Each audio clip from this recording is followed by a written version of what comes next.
السلام علیکم، hello and welcome Iqbal انشاءاللہ سروسز۔ آج کا جو لیگل لیکچر ہے وہ ہے جنیوا کنونشن۔ دیکھیں، جنیوا کنونشن بین الاقوامی انسانی حقوق کا ایک ایسا مجموعہ ہے جو مسلح تنازعات کے دوران انسانی حقوق اور تحفظ کو یقینی بنانے کے لیے ترتیب دیا گیا ہے۔ یہ کنونشن 12 اگست 1949 کو منظور ہوا تھا اور دنیا کے تقریباً بیشتر ممالک نے اس کو ریکگنائز کیا ہے، سگنیٹری ہیں، سائن کیا ہے۔ اگر ہم اس کے تھوڑی خلاصہ کی بات کرتے ہیں، پہلا کنونشن جو ہے وہ میدان جنگ میں زخمی اور بیمار فوجیوں کی حفاظت اور ان کے علاج معالجے کی ضمانت دیتا ہے۔ دوسرا کنونشن جو وہ سمندر میں زخمی، بیمار یا غرق شدہ فوجیوں کی حفاظت سے متعلق ہے اور اس میں ہسپتال اور طبی عملے کی حفاظت بھی شامل ہے۔ تیسرا کنونشن جو ہے وہ جنگی قیدیوں کے حقوق اور ان کے ساتھ انسانی سلوک کو یقینی بنانا ہے، جیسا کہ اس کو مناسب خوراک دی جائے، رہائش اور طبی سہولیت فراہم کی جائے۔ جنیوا کا جو چوتھا کنونشن ہے وہ عام شہریوں کی جنگ کے دوران اور مقبوضہ علاقوں میں حفاظت سے متعلق ہے، تاکہ انہیں تشدد یا جبری نقل و مکانی اور دیگر مظالم سے اس کو بچایا جا سکے۔ یہ ایک مختصر خلاصہ ہے جنیوا کنونشن کا۔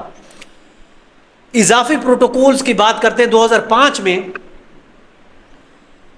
اضافی پروٹوکول بھی جنیوا کنونشن کے منظور ہوئے تھے، جو کنونشن کی حدود کو مزید واضح اور جامع بناتے ہیں۔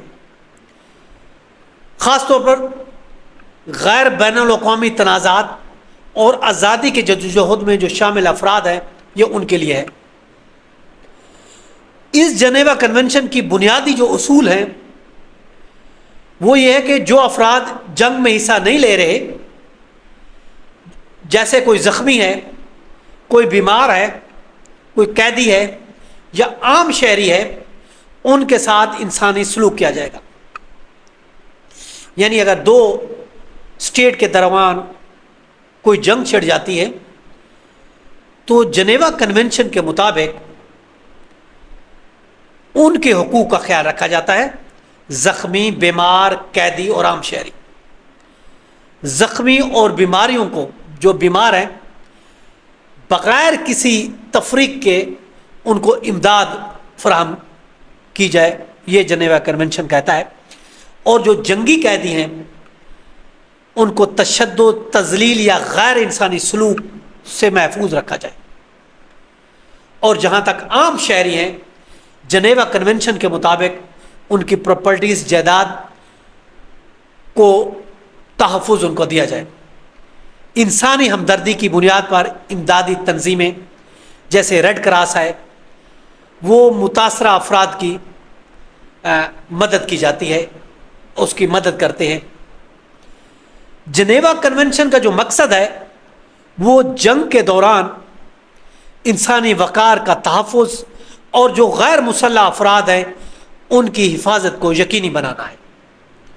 یہ قوانین عالمی سطح پر تسلیم شدہ ہیں اور ان کی خلاف ورزی کو سنگین جرم سمجھا جاتا ہے، اور پاکستان بھی جنیوا کنونشن کا سگنیٹری ملک ہے۔ چنانچہ جنگ کے دوران ایسے افراد جو جنگ میں حصہ نہیں لیتے، ان کے حقوق کا خیال رکھا جاتا ہے۔ اس کو کہتے ہیں جنیوا کنونشن۔ یہ تھا آج کا لیگل لیکچر۔ کرفے ملتے ہیں، بنائے اللہ حافظ۔